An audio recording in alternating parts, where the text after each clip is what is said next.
আসসালামু আলাইকুম ওরহমতুল্লাহি ওবরাকাতুহু। আলহামদুলিল্লাহ ওয়াসসালাতু ওয়াসসালামু আলা রাসূলিল্লাহ ওয়া আলা আলিহি ওয়া আসহাবিহি ওয়া মান ওয়ালাহ, আম্মা বা'দ। প্রিয় দর্শক, যে যেখান থেকে দেখছেন আপনাদের প্রিয় চ্যানেল জিটিভির পর্দায় সিনবাদ রিসোর্ট গ্রুপ নিবেদিত সুভাষিত Ramadan, powered by Dhaka specialist hospital, co sponsor হিসেবে থাকছে বায়োনিক, ঢাকা মডেল হসপিটাল ও ডক্টর এস.আর. ফারুক। প্রিয় দর্শক, প্রতিদিনের ন্যায় আজকেও আমরা একটি গুরুত্বপূর্ণ বিষয় আলোচনা শুনব। তার পূর্বে শুনব পবিত্র কালামুল্লাহ শরীফের তেলাওয়াত। আউযু বিল্লাহি মিনাশ শাইতানির রাজীম। বিসমিল্লাহির রহমানির রহিম। আম নাজআলুল লাযীনা আমানু ওয়া আমিলুস সালিহাতি কাল মুফসিদিনা ফিল আরদ আম নাজআলুল মুত্তাকিনা কাল ফুজ্জার। কিতাবুন আনজালনাহু ইলাইকা মুবারাকুন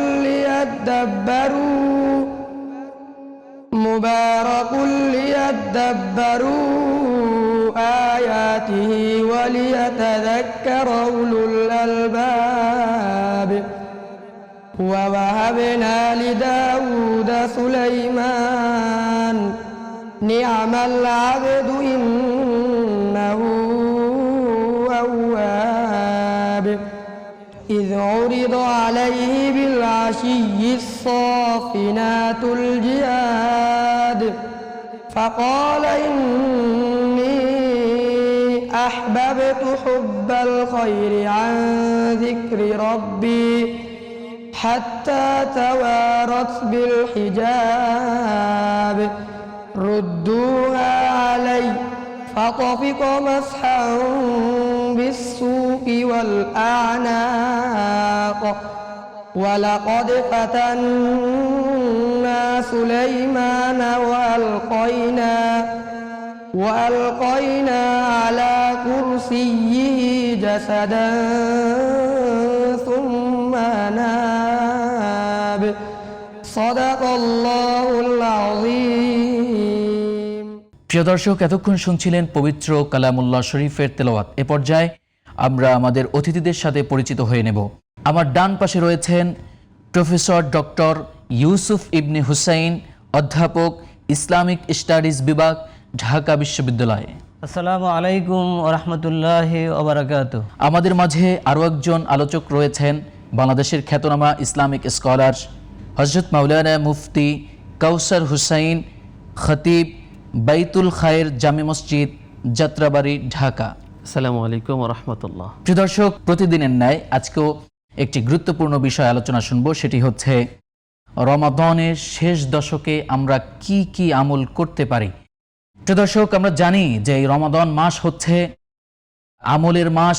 এই মাসে আমরা বেশি বেশি করে আমল করতে পারি। এই মাসে আমরা তাকওয়া অবলম্বন করতে পারি। যেহেতু আল্লাহ পাক আমাদেরকে এই মাস দিয়েছেন, এজন্যই যে আমরা যেন মুত্তাকি হই। তো এই মাসের শেষ দশকে আমরা কি কি আমল করতে পারি, এই বিষয়ে জানার জন্য আমি ফিরে যাচ্ছি প্রফেসর ডক্টর ইউসুফ ইবনে হুসাইন আপনার কাছে। রমাদান মাস আল্লাহ সুবহানাহু ওয়া তাআলার শ্রেষ্ঠ মাস, সাইয়্যিদুশ শুহুর। আল্লাহ তাআলা এটি দিয়েছেন এবং বলতে বলতে আমাদের একেবারে শেষ দশক চলে এসেছে। সুতরাং এই শেষ দশকে আমাদের কি কি করণীয়, কি কি বর্জনীয় বা আমরা কি করতে পারি, এই বিষয়টি অত্যন্ত গুরুত্বপূর্ণ একটি বিষয়। আমরা জানি যে সিজন থাকে, সব কিছুর সিজন থাকে, সব কিছুর মৌসুম থাকে এবং সেই মৌসুমে সর্বোচ্চ লাভ করার জন্য ব্যবসায়ীরা চেষ্টা করে, কৃষক ফসল ফলানোর মৌসুমে কৃষিকাজ করার চেষ্টা করে। ঠিক তেমনই এই মৌসুমটা হলো আমলের মৌসুম। সুতরাং আল্লাহ রসুল সাল্লাল্লাহু আলাইহি ওয়াসাল্লাম সালমান ফারসি থেকে বর্ণিত যে হাদিস, যে কাদ আজাল্লাকুম শাহরুন আজিমুন শাহরুন মুবারাকুন, তোমাদেরকে ছায়া দিচ্ছে একটি মহান মাস, একটি বরকতময় মাস, এবং আউয়ালুহুর রহমা, তার প্রথম 10 দিন হলো রহমতের, আওসাতুহু মাগফিরা, মধ্যমখানের 10 দিন হলো ক্ষমার, এবং আখিরহু ইতকুম মিনান নিরান, এবং শেষ অংশ হলো জান্নাত থেকে মুক্তির। রাসূলুল্লাহ সাল্লাল্লাহু আলাইহি ওয়াসাল্লাম একদিন 3 বার মিম্বারে উঠলে আমিন বললেন। আমিন আমিন আমিন। এবং সেই আমিনগুলোর মধ্যে একটা ছিল, রাসূলুল্লাহ সাল্লাল্লাহু আলাইহি ওয়াসাল্লাম বলছেন, জিবরিল আমিন বলছেন যে ব্যক্তি রমাদান পাইল কিন্তু তার গুনাহ মাফ করিয়ে সে জান্নাতের অধিবাসী হতে পারলো না, জাহান্নাম থেকে মুক্ত হলো না, তার জন্য লানত, সে আল্লাহর রহমত থেকে দূরে সরে যাক। তখন রাসূলুল্লাহ সাল্লাল্লাহু আলাইহি ওয়াসাল্লাম বলেছেন আমিন। তিনি আমিন বলেছেন মানে তার দোয়াটা অবশ্যই কবুল হয়েছে বা কবুল হবে। সুতরাং আমরা যারা আজকে রমাদান কারিমে আছি, আমরা রমজানের শেষ দশক পেয়ে যদি আমরা এই শেষ দশককে কার্যকর করতে না পারি, তাহলে আমরাও সেই নাউজুবিল্লাহ সে সকল জাহান্নামীদের অন্তর্ভুক্ত হয়ে যাব। তো আমাদের এই রমজানকে কার্যকর করার জন্য এবং শেষ দশককে কার্যকর করার জন্য আমাদের কি করা উচিত? আমাদের যদি আমরা বলি, এই রমাদানের শেষ দশক প্রথম হলে আমাদের এতেকাফ করতে হবে। আল্লাহ রসুল সাল্লাল্লাহু আলাইহি ওয়াসাল্লাম তিনি এতেকাফ করেছেন। তিনি মদিনা হিজরত করার পর থেকে ইন্তেকাল পর্যন্ত প্রত্যেক বছর এতেকাফ করেছেন। রসুল আয়েশা রাদিয়াল্লাহু তাআলা আনহা বলছেন যে কানা এতেকাফা রাসূলুল্লাহ সাল্লাল্লাহু আলাইহি ওয়াসাল্লাম ওয়া তাকাফা আজওয়াজুহু মিন বাদিহি।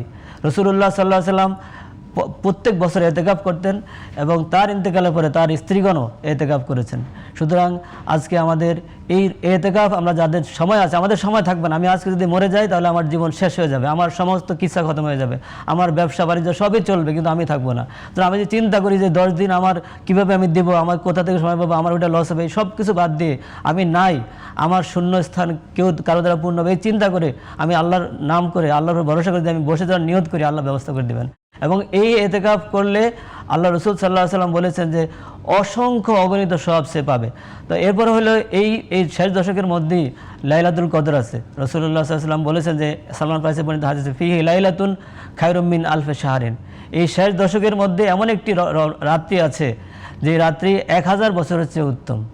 সুতরাং সেই রাত্রিটি আমরা তালাশ করতে হবে এবং রাসূলুল্লাহ সাল্লাল্লাহু আলাইহি ওয়াসাল্লাম সেই রাত্রি তালাশ করার জন্য আমাদেরকে বলেছেন। এবং তিনি বলছেন তোমরা রমজানের শেষ দশকে লাইলাতুল কদর খোঁজো।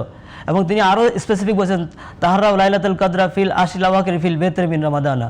রমজানের বেজর তারিখগুলোতে তোমরা লাইলাতুল বেজর খোঁজো। সুতরাং 21 তারিখ, 23 তারিখ, 25 তারিখ, 27 তারিখ, 29 তারিখ, এই তারিখগুলোতে আমাদের লাইলাতুল কদর খুঁজতে হবে। এবং এই যে রমজান শেষ হয়ে যাচ্ছে, আমি আল্লাহ রসুল সাল্লাল্লাহু আলাইহি ওয়াসাল্লাম কান আজওয়াদান নাস ও কান আজওয়াদা মা ইয়াকুনু ফি রমাদান। রসুল সাল্লাম সবচেয়ে বেশি দানবীর এবং রমজানে তার দানের পরিমাণটা বেশি বেড়ে যেত এবং কার রিহিল মুরসালা বলছে হাদিসে, প্রবাহিত বাতাসের মতো তড়িৎ গতি সম্পন্ন, যেখানে যা পেতেন সব দান করে দিতেন। রাসূলুল্লাহ সাল্লাল্লাহু আলাইহি ওয়াসাল্লামের সেই সুন্নাহ যদি আমরা বাস্তবায়ন করতে চাই, আমাদের সময় শেষ হয়ে যাচ্ছে। আমরা সেই সুন্নাহ বাস্তবায়ন করার জন্য আমরা রমজানের শেষ দশকে এতদিন যারা দান করতে পারিনি, রমজানের শেষ দশকে আমার যতটুকু আছে ততটুকু আমি দান করবো। আল্লাহ কোরআনে বলছেন যে ফাত্তাকুল্লাহ মাস্তাতাতুম। তুমি যে একটা খেজুর পারো একটা খেজুর দাও, যে 100 টাকা পারে 100 টাকা দিবে, সে 1000 পারে 1000 দিবে, যা পারো তাই দান করে। তোমার 1 টাকা আছে 2 টাকা আছে সেটাই আল্লাহর কাছে দান করে দাও, আল্লাহ তাআলা তোমার দান কবুল করবেন। স্যার আপনার কাছে আবারও ফিরবো, আমরা ফিরে যাচ্ছি হযরত মাওলানা মুফতি কাউসার হোসেন আপনার কাছে। আপনি আমাদেরকে বলবেন যে আমরা এই শেষ দশকে কিভাবে আমাদের সময়টা ব্যয় করতে পারি বা কোন কোন আমলের মাধ্যমে আমাদের সময়টা ব্যয় করতে পারি। সর্বপ্রথম ধন্যবাদ জ্ঞাপন করছি শ্রদ্ধাভাজন সঞ্চালকের প্রতি অত্যন্ত সুন্দর একটি বিষয় আজকের আলোচনা অবতারণা করার জন্য, যে রমজানের শেষ দশকের আমল। আসলে আমল কি, এটা কেন আমরা করব? দুনিয়াতে আমরা চলতে গেলে যেরকম সবচেয়ে বড় একটা বিষয় দরকার, যেমন আমরা টাকাকে গুরুত্বপূর্ণ মনে করি, যে টাকা হলেই দুনিয়ায় সব, ঠিক আসলে পরকালের সব হচ্ছে আমল। যার আমল ভালো সে জান্নাতে যাবে, যার আমল ভালো না তার কিছুই নেই, জাহান্নাম ছাড়া তার উপায় নেই। আমল সে জিন্দেগি বনতি হ্যায়, জান্নাত ভি জাহান্নাম ভি। আমলের মাধ্যমেই একজন মানুষের প্রকৃত সফলতা নির্ভর করে, হয় সে জান্নাতি হয় আর ব্যতিক্রম ঘটলে সে জাহান্নামে যাওয়া লাগে। আল্লাহ রাব্বুল আলামিন মানুষের বাহ্যিক আকৃতি এবং এগুলোর দিকে কম তাকান। যেমন হাদিসে আল্লাহ রাসূল বলছেন ইন্নাল্লাহা লা ইয়ানজুরু ইলা সুওয়ারিকুম ওয়ালা ইলা আজসাদিকুম ওয়ালাকিন ইয়ানজুরু ইলা কুলুবিকুম ওয়া আমালিকুম। আল্লাহ রাব্বুল আলামিন সবচেয়ে বেশি যে বিষয়টি দেখেন সেটা হচ্ছে বান্দার অন্তরের দিকে দেখেন এবং বান্দা কি আমল করে। অর্থাৎ আমরা বুঝতে পারলাম যে হাদিসের আলোকে একজন মানুষের সবচেয়ে গুরুত্বপূর্ণ যে বিষয়টি দরকার, পরকালে যেটা কাজে লাগবে, সেটা হচ্ছে আমল।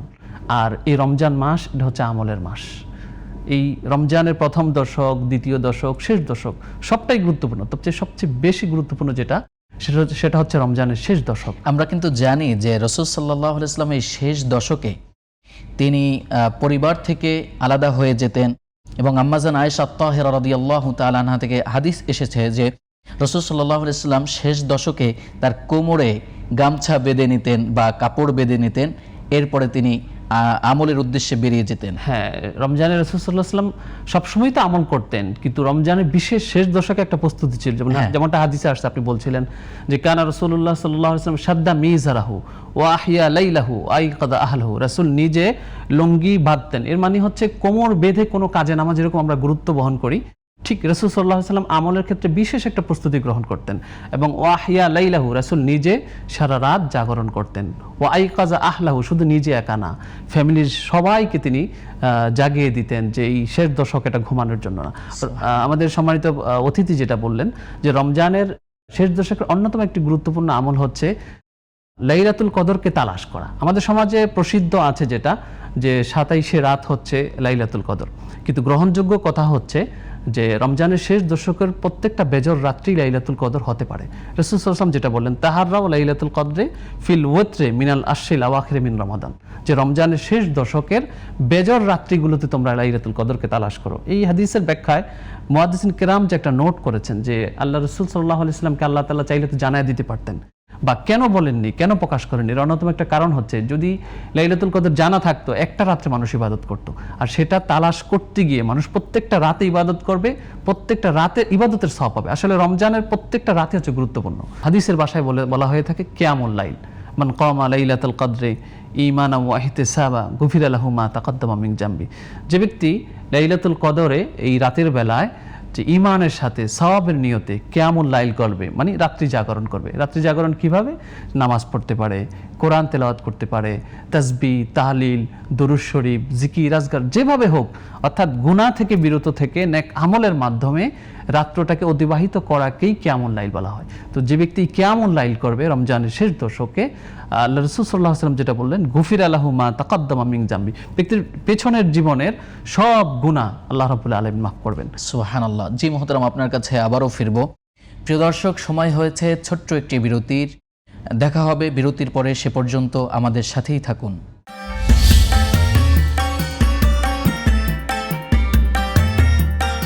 প্রিয় দর্শক, দেখছিলেন সিনবাদ রিসোর্ট গ্রুপ নিবেদিত সুভাষিত Ramadan, powered by Dhaka specialist hospital. Co sponsor হিসেবে থাকছে বায়োনিক, ঢাকা মডেল হসপিটাল ও ডক্টর SR ফারুক।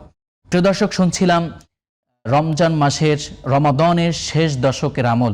ফিরে যাচ্ছি আমরা প্রফেসর ডক্টর ইউসুফ ইবনে হুসাইন আপনার কাছে। নফল ইবাদতের গুরুত্ব অপরিসীম, তো আমরা কিভাবে এই নফল ইবাদতগুলো করতে পারি? আল্লাহ রাসূল সাল্লাল্লাহু আলাইহি সাল্লাম সালমান ফারিসি বর্ণিত হাদিসে বলেছেন যে ব্যক্তি রমজান মাসে একটা নফল করলো, সে একটা ফরজ করার সওয়াব সে পাবে। আর কেউ যদি রমজান মাসে একটি ফরজ আদায় করে দিলে সে 70টি ফরজের সওয়াব পাবে, আরও বেশিও পেতে পারে। আল্লাহ রাসূল সাল্লাল্লাহু আলাইহি সাল্লাম যে হাদিস আমরা জানি সবাই, যে রাসূল সাল্লাল্লাহু আলাইহি সাল্লাম বলছেন যে ইউদাফু আমল ইবনে আদমা বি আশরি আমসালি ইলা সাবমিয়াতি দিয়াফিন, যে বনি আদমের সকল আমল 10 থেকে 700 গুণ বাড়িয়ে দেওয়া হয়। আল্লাহ তাআলা বলেছেন, ক্বাল আল্লাহু তাআলা ইল্লা সাওমা ফাইন্নাহু লি ওয়া আনা আযযিবি, রোজা 700 গুণ না আরও বেশি, এটার পুরস্কার আমি দিব। সুতরাং আল্লাহ মহান, তিনি পুরস্কার দিলে কত পুরস্কার দিতে পারেন। তো সেই ক্ষেত্রে আর আল্লাহ রাসূল সাল্লাল্লাহু আলাইহি ওয়াসাল্লাম বলেছেন যে মান হুরিমা ফাকাদ হুরিমা, যে ব্যক্তি এই লাইলাতুল কদর থেকে বা রমজানের যে মাহাত্ম্য, যে দান, যে গুণ, সেগুলো থেকে যে ব্যক্তি বঞ্চিত হলো সে আসলেই বঞ্চিত, সে আসলেই হতভাগা। আল্লাহ সুবহানাহু ওয়া তাআলা পবিত্র কোরআনে বলেছেন, ফামান যুহজি আনিন নার ওয়া উদখিলাল জান্নাহ ফাকাদ ফাজ, যে ব্যক্তি জাহান্নাম থেকে দূরে থাকলো এবং জান্নাত লাভ করলো সেই সফল। অনেকে হারাম কাজের সাথে জড়িত আছে, যেমন তার ব্যবসার সাথে হয়তো হারাম ঢুকে আছে, কিংবা বিভিন্ন কাজের সাথে তার হারাম জড়িত আছে। এমতো অবস্থায় সে যদি নফল ইবাদতগুলো করে, সেগুলো কি স্বতন্ত্রভাবে আল্লাহ তাআলা কবুল করে নেবেন কিনা? আল্লাহ রাসূল বলছে, ইস্তাফতি নাফসাক, নিজেকে জিজ্ঞেস করো। যে যারা হেজিটেশন ফেল করে তারাই বুঝতেছে যে তাদের কাজটা ঠিক না, সুতরাং তাদের কি এটা বর্জন করতে হবে। আমি প্রথমে বলতে চাচ্ছি যে এই রমজানের প্রত্যেক রাতে একজন ফেরেশতা আল্লাহ পাঠিয়ে দেন, এবং সেই ফেরেশতা এসে ফায়ুনাদি মুনাদিন ইয়া বাগিয়াল খাইরে আকবিল ও ইয়া বাগিয়া শাররে আকসির, যে ভালো কিছু করতে চাও, ভালো চিন্তা করো, ভালো কাজের মেধা মনন প্রয়োগ করতে চাও, তুমি এগিয়ে যাও। আর যিনি খারাপ কিছু করতে চাও, দুষ্টামি করতে চাও, ভেজাল মিশাতে চাও, সুদ খেতে চাও, ঘুষ খেতে চাও, তুমি থেমে যাও, আর আগেও না, এটা তোমার সুযোগ। এই অপরচুনিটি আমি তোমাকে দিয়েছি, তুমি এখানে স্টপ করো। যদি তুমি আজকে স্টপ করো, আল্লাহ তাআলা বলেছেন যে আল ইসলাম ইয়াহদি মা কানা কাবলাহু, কেউ যদি আজকে স্টপ করে দেয়, আল্লাহ আজকে রমজান মাসে আমি নিয়ত করলাম যে আমি সামনে থেকে আর কোনো অবৈধ কাজে লিপ্ত হবো না, অবৈধ কোনো ব্যবসা বাণিজ্য করবো না, অবৈধ কোনো নিয়োগ বাণিজ্যের সাথে থাকবো না, যে কোনো অবৈধ কাজ আমি বর্জন করলাম, তাহলে আল্লাহ তোমার পিছনে সব গুনাহ মাফ করে দেবেন। আল্লাহ রসুল বলছেন যে আল ইসলাম ইয়াহদি মা কানা কাবলাহু, আল্লাহ পূর্বের সব গুনাহ মাফ করে দেন। এবং আল্লাহ রসুল বলছে যে ইন্নাল্লাহ তাইয়্যিবুন লা ইয়াকবালু ইল্লা তাইয়্যিবান, আল্লাহ নিজে পবিত্র, সুতরাং তিনি অপবিত্র জিনিস গ্রহণ করেন না। সুতরাং যে ব্যক্তি মান নাবাতা লাহমুহু মিনাল হারাম, যার গোস্তটা হলো হারাম দ্বারা, যার রক্ত হলো হারাম দ্বারা, সে তো জাহান্নামে যাবে। সুতরাং আমাকে চিন্তা করতে হবে যে আমি হালাল গ্রহণ করবো না হারাম গ্রহণ করবো। হালাল হারাম কিন্তু স্পষ্ট। এবং আমি যদি হালাল গ্রহণ করি, আমি যদি কোরআন পড়ি, কোরআন কি হালাল করছে সেটা মানি, কোরআন যেটা হারাম করছে সেটা আমি বর্জন করি, তাহলে আল্লাহ রসুল বলছেন যে আদখালাহুল্লাহুল জান্নাহ, আল্লাহ তাকে কী করবেন, জান্নাতে প্রবেশ করবেন। যে আল্লাহ রসুল বলছেন যে মান কারা আল কোরআন এবং ফাস্তাজ হারাবিহি ও আল্লাহ হালাল ও হারাম হারাম ও আদকালাহুল্লাহুল জান্নাহ, যে আজকে রমজান শাহরুল রমাদান শাহরুল কোরআন, রমজান হল কোরআনের মাস। আমি যদি কোরআন পড়তে না পারি, কোরআন শিখি, কোরআন যদি আমি পড়তে পারি, তাহলে কোরআনের অর্থটা বুঝি, আল্লাহ কেন কোরআনটা পাঠিয়েছেন, এটা তো একটা মেসেজ। এই মেসেজটা আল্লাহ আমাকে কেন পাঠিয়েছেন, আল্লাহ তো আমি সব কিছু করতে পারছি, আজকে আমি ডিগ্রি করতে পারছি, আমি শত শত বই পড়ি, আমি ফেসবুকে ঘন্টার পর ঘন্টা থাকার মতো সময় হয়, আমার ইউটিউবে সময় হয়, কিন্তু আমি একটু কোরআন পড়ার সময় হয় না। এই রমজানের শেষ দশকে আমরা যারা এই 20 দিনও পড়িনি, তারা যদি এই রমজানে কোরআনটাকে নিয়ে একটু বসি, কোরআনটা বোঝার চেষ্টা করি, আল্লাহ বলছেন যে ওয়ালাকাদ ইয়াসসারনাল কোরআন আলি যিকরি, আমি বোঝার জন্য কোরআনকে সহজ করেছি। সুতরাং এটা কঠিন এই কথা বলে রেখে দেওয়া যাবে না, বরং এটা বোঝার চেষ্টা করতে হবে। তাহলেই আল্লাহ সুবহানাহু ওয়া তাআলা আমাদের রমজানকে সার্থক করবেন। আমরা রমজানের মাধ্যমে তাকওয়া অর্জন করে পরকালে জান্নাত যে বিশেষ দরজা আল্লাহ আমাদের জন্য রেখেছেন, রাইয়ান, সেই রাইয়ানের মেহমান হয়ে রাইয়ান দিয়ে প্রবেশ করতে পারবো। আল্লাহ তাআলা আমাদের সবাইকে তৌফিক দান করুন। অসংখ্য ধন্যবাদ স্যার। আমরা ফিরে যাচ্ছি মাওলানা মুফতি কাউসার হোসেন আপনার কাছে। আপনি আমাদেরকে এই বিষয়টা বলতেছিলেন যে রমজান মাসে আমরা যে বিশেষ আমলগুলো করতে পারি, সে বিষয়ে যদি আরও স্পেসিফিকভাবে বলতেন যে যেই আমলগুলো আমাদের দর্শকদের জন্য সহজ হবে, তেমন কিছু আমলের ব্যাপারে যদি আপনি বলতেন। রমজান মাস শেষ দশক, আমলের জন্য নির্ধারণ করা উচিত আমাদের। আমরা অনেকে নিজে আমল করি, কিন্তু আমার ফ্যামিলির অন্য সদস্য আমল করছে কি না এই বিষয়টা আমরা উদাসীন। আমি নিজে হাজি সাহেব, আমি নিজে পাগড়ি, জুব্বা, পাঞ্জাবি পরে মসজিদে প্রথম কাতারে থাকি, কিন্তু আমার ঘরে প্রাপ্তবয়স্ক ছেলে মেয়ে, আমার আহলিয়া তারা রয়েছে, তারা নামাজ পড়লো কিনা আমি খবর রাখি না। অথচ রাসূল সাল্লাল্লাহু আলাইহি ওয়াসাল্লাম হাদিসে কি বললেন, ওয়া আইকাজা আহলাহু, যে রাসূল নিজে তার ফ্যামিলি সদস্যদেরকে জাগিয়ে দিতেন। তো রমজানের অন্যতম আমল এটা হওয়া উচিত। হ্যাঁ, কু আনফুসাকুম ওয়া আহলিকুম নার, নিজে বাঁচো এবং ফ্যামিলির সবাইকে বাঁচাও, আত্মীয় স্বজন সবাইকে বাঁচাও। এখন আমরা নিজে ভালো হলে চলবে না, একা ভালো হলে কিন্তু সমাজটা ভালো হবে না। আমি নিজে ভালো হতে হবে, আমার ফ্যামিলির সদস্যদেরকে ভালো বানাতে হবে, এক এক করে পুরো রাষ্ট্রটা ভালো হবে। তাহলে আমরা রমজানের শেষ দশকে আমরা এই আমলটা করতে পারি। শুধু একা আমল করব তা না, আমার ফ্যামিলির সবাইকে আমরা আমল করাতে হবে, তারপরেই এই সমাজটা সুন্দর হবে, এই রাষ্ট্রটা সুন্দর হবে। আরেকটা হচ্ছে এই রমজানের শেষ দশকে যে লাইলাতুল কদর, মাজান আয়েশা রাদিয়াল্লাহু তাআলা আনহাকে আল্লাহ রাসূল সাল্লাল্লাহু আলাইহি ওয়াসাল্লাম যে দোয়াটা শিক্ষা দিয়েছেন লাইলাতুল কদর, আমরা এই দোয়াটা পড়ব যে আল্লাহুম্মা ইন্নাকা আফুন তুহিব্বুল আফওয়া ফাফু আননি, যে আল্লাহ আপনি ক্ষমাশীল, ক্ষমা করাকে আপনি পছন্দ করেন, কাজে আমাকে আপনি ক্ষমা করেন। এই দোয়াটা আমরা লাইলাতুল কদরে বেশি বেশি পড়ব। লাইলাতুল কদরের অনেক আমল আছে, তার মধ্যে নফল ইবাদত যে আমলগুলো আমরা করে থাকি, আমরা নফল নামাজ পড়তে পারি, কোরআন তিলাওয়াত, বিশেষ বিশেষ ফজিলতপূর্ণ যে সূরাগুলো রয়েছে, সূরা আর রহমান, সূরা ইয়াসিন, আরও সূরা মুলক, সূরা ওয়াকিয়া, এই সূরাগুলো আমরা পড়তে পারি। সম্ভব হলে কোরআন থেকে আরও বেশি পড়তে পারি। এরপরে তাসবিহ, তাহলিল, দরুদ, জিকির, আজগার, এর মাধ্যমে আমরা লাইলাতুল কদরটা আমরা ব্যয় করতে পারি। লাইলাতুল কদরি খয়রুম মিন আলফি শাহরিন, যেটা 1000 দিন না, 1000 রাত না, 1000 মাসের চাইতে উত্তম। হিসেব করে দেখা গেছে প্রায় 83 বছর। তো একটা রাত ইবাদত করে কেউ যদি 83 বছর ইবাদতের সওয়াব পায়, আসলে কারো যদি আকল থাকে, ন্যূনতম আকল থাকে, সে কিন্তু এই সুযোগ মিস করে না। অসংখ্য ধন্যবাদ জানাচ্ছি আপনাদের দুজনকেই আমাদের স্টুডিওতে সময় দেওয়ার জন্য। প্রিয় দর্শক, সময় হয়েছে আজকের মতন বিদায় নেওয়ার জন্য। আপনারা দেখছিলেন সিনবাদ রিসোর্ট গ্রুপ নিবেদিত সুভাষিত Ramadan, powered by Dhaka specialist hospital. Co sponsor হিসাবে থাকছে বায়োনিক, ঢাকা মডেল হসপিটাল ও ডক্টর SR ফারুক। প্রিয় দর্শক, প্রতিদিন এই সময় আবার আপনাদের সাথে দেখা হবে, কথা হবে। সে পর্যন্ত সুস্থ থাকুন, ভালো থাকুন। একটি ইসলামী সঙ্গীত শুনতে শুনতে আজকের মতন বিদায় নিচ্ছি। আল্লাহ হাফেজ। আসসালামু আলাইকুম ওরহমতুল্লাহি ওবরাকাতুহ। আমি তোমার প্রেমের ভিখারি ইয়া রাসূলুল্লাহ, আমি তোমার প্রেমের ভিখারি ইয়া রাসূলুল্লাহ, ইয়া হাবিবাল্লাহ, আমি তোমার প্রেমের ভিখারি, আমি তোমার প্রেমের ভিখারি ইয়া রাসূলুল্লাহ, আমি তোমার প্রেমের ভিখারি ইয়া রাসূলুল্লাহ, ইয়া হাবিবাল্লাহ, আমি তোমার প্রেমের ভিখারি। তোমার প্রেমের গো রাসূল নাই যে তুলনা, নাই যে তুলনা গো রাসূল, নাই যে তুলনা। তোমার প্রেমের গো রাসূল নাই যে তুলনা, নাই যে তুলনা গো রাসূল, নাই যে তুলনা। তোমার প্রেমে জিন্দা হইল উস্তনে হান্নানা ইয়া রাসূলুল্লাহ, তোমার প্রেমে জিন্দা হইল উস্তনে হান্নানা ইয়া রাসূলুল্লাহ, আমি তোমার প্রেমের ভিখারি, আমি তোমার প্রেমের ভিখারি ইয়া রাসূলুল্লাহ, আমি তোমার প্রেমের ভিখারি ইয়া রাসূলুল্লাহ, ইয়া হাবিবাল্লাহ, আমি তোমার প্রেমের ভিখারি।